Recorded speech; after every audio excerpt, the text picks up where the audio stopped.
Now, you already know what I'm gonna tell you to do. So before you even think about finishing this video, go to K-Pop Soul Shop and get yourself some Soul, the merchandise, and you got a coupon code too. Get yourself to kpopsoulshop.com. Y'all know what to do.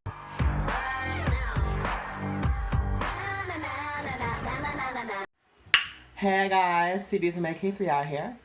It's been a while since you've seen this background. Hey Obama. I miss you, Obama.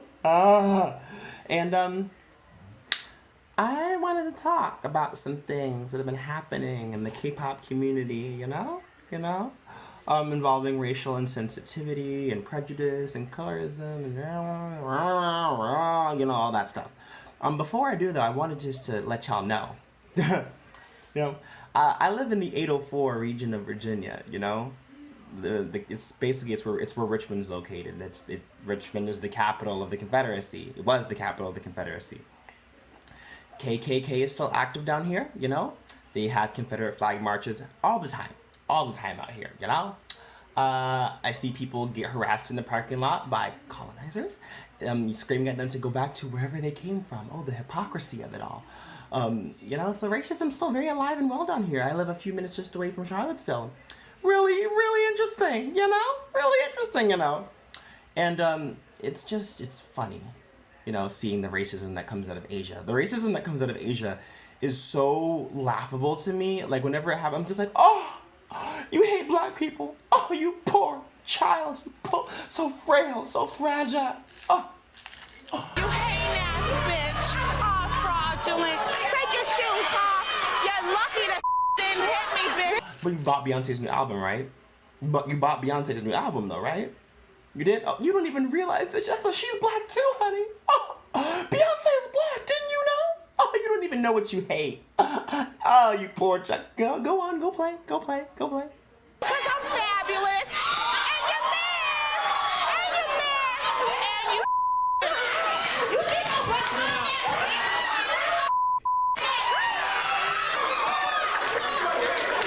It's going down. Let it roll. Yeah, it's laughable.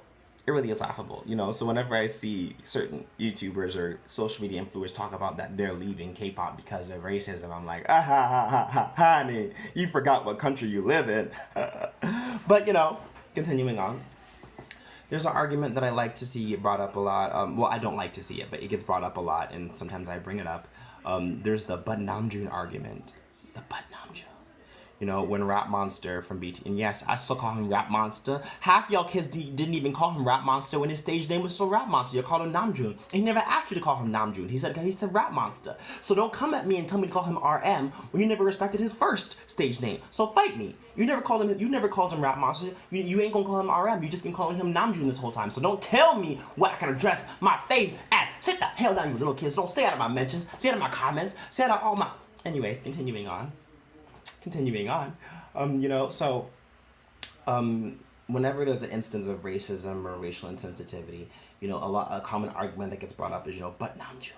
People bring up the stuff that Rap Monster has done in the past that have been quite offensive to black people and anyone else who gets offended by those words. I'm gonna just think about it like this, you guys. Obviously there are a lot of idols who have done offensive stuff, and honestly, I think we spend so much time arguing with each other, we don't take the time to address the people who actually did the act. The reason why Jackson responded to what people were saying was because they got his attention. The reason why Henry responded was because we got his attention. The reason why Rap Monster responded was because we got his attention. The reason why Eric doesn't say the N-word in his rap for T.O.P. anymore is because someone informed him that the N-word is an offensive word, And honestly, I think, we need to stop enabling people, because here's the thing. Eric from Shinhwa, for example, usually never says the N-word. The last time I heard him say it was when they were at KCON LA. And unless they were lip syncing, or unless someone forgot to edit that word out of the track, someone enabled him. And what I mean by enable is someone told him that at some point in time it's okay to use that word, And honestly, it's never okay to use the N-word if you're not black. It's never okay, you know? Why do black people say the N-word? It's our scars. We're allowed to, it's our scars, it's ours to make fun of, not yours, okay? We're allowed to make fun of our own scars, it's ours to make fun of. So, I'm sorry, you don't get to say that word, I'm sorry. Doesn't matter if it ends with the ER or an A, you don't get to say it, period. You know? So again, first things we need to stop enabling people, because honestly, I really think that someone enabled Eric to say that word. Someone told him it was okay. It's not the first time a K-pop battle has been in California, bam, bam, and someone told them that it was okay to say certain things that was not okay. You know, but continuing on, I would like to point, like I said, one of the reasons why a lot of these people have taken actions toward correcting themselves is because we educated them. And I've seen a lot of people say that they're tired of repeating themselves, they're tired of idols doing all this stuff, they're tired. Here's something I have to say to that, you know. History teachers have to teach the same exact lesson every single year. They have to teach the same lesson every single year. And unless you are getting the lesson from a scholar who works in history or they study a specific culture, the best person to get that education from is someone who lives it, who experienced it firsthand. You know, so unless it's from some of the best people to teach you about black culture is a black person. You know, so before you check out of K-pop or you check out of any situation because of ignorance, you know, just remember, you're there to prevent the ignorance from happening. So when you check out, when you cancel out everyone, you become part of the problem because you don't take the initiative. I get it, it's repetitive, it's tired, but that's why we're here.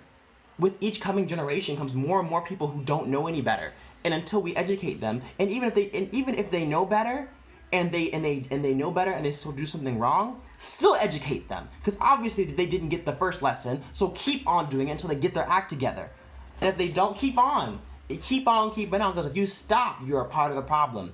If you stop, the colonizers won. Wakanda's dead. We all dead. Infinity Gauntlet. We all dead, son. We going down. Anyways.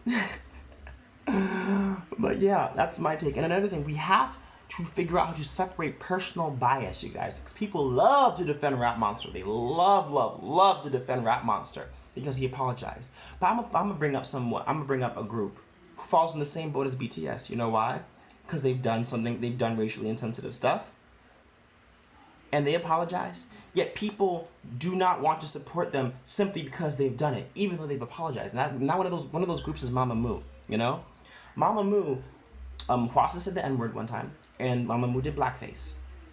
And the quote-unquote third time they did blackface, the third racially insensitive thing wasn't even, the situation was one member was dressing up like a beggar, like a homeless person, and they were putting black makeup on, and people took that as blackface. First of all, that was not blackface. That's called makeup and costume. You will never see a clean-ass homeless person walking up to you. Homeless people are dirty and they are smelly. That's not shade. That's not me talking down about homeless people. But when you live on the street for a certain amount of time, you start to smell, you start to stink, and you start to get stained. That's just how you look. That wasn't blackface. So, just getting that out the way, because people love to bring that up. I'm like, that was not blackface, though.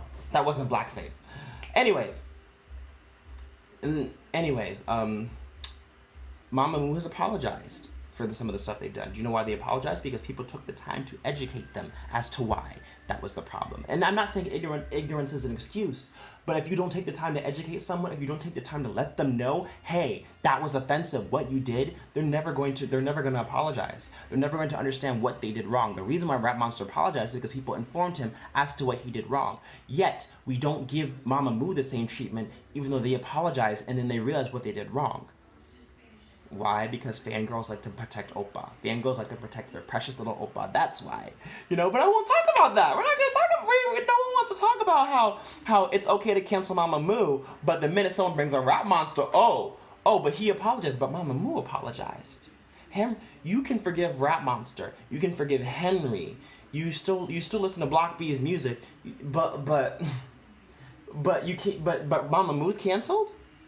Why do the girls get something different? How do you get square balloons? Blow square breaths. What kind of fuckery is this? See, there's so many things that we can, us black people, and fans in general, can do on our end to make sure this stops, because simply canceling them out, leaving the fandom, not taking that initiative is just creating more and more of the issue, you know? I mean, like, hey, if you're gonna make hip-hop music that was created by my culture, the least you could do is learn about it. And the same thing goes both ways, though, because we are so quick to demand that these Korean people learn about black people, but so many fans out there don't take the time to learn enough about Korean culture. And so many of you guys don't take the time to learn, yet you want them to learn about your culture. I'm just saying, it goes both ways. I'm not trying to justify anything, but if you're going to demand that of them, then you are expected to do. Then you should do the same thing. It goes both ways. So, that's all I have to say. You know, I'm not going to justify anyone's actions. What Chen did with the Kunta Kinte thing, yeah, that was racially insensitive. Was he racist for it? No. Insensitive, yes. Ignorance, yes. Racist, no. Chen's not ignorant. I mean, Chen's not racist. EXO is not a racist group. I'm just saying. But once again, the real reason why he hasn't apologized, because people have not taken the time to educate that boy. They spent so much time arguing with each other that they did not take the time to address him. He's the one who did it. Tell him why what he did was wrong. They're so busy arguing with each other. He's just living his life, not realizing what he did was wrong, not realizing that he offended people. I mean, you can assume that he knew. You can assume all you want, but unless you're sitting there next to him and talking to him, you're never gonna know. So the only thing you can do, at him, comment on his photos, tag him on Instagram, tag him on Twitter, tag him on Facebook. Chen, what you did offended me. And like with every idol, if you say that enough times, they're going to notice and they're going to say something. You know? That's all I got to say about it. That's all I got to say. That's all I'm gonna say. Now I'm done. I've said my piece. I'm C.H.D from AKTI. Subscribe if you want to see more videos. Follow me on social media. Links are in the description. Shout out to my co-hosts featured on this channel, past, present, and future. Goodbye.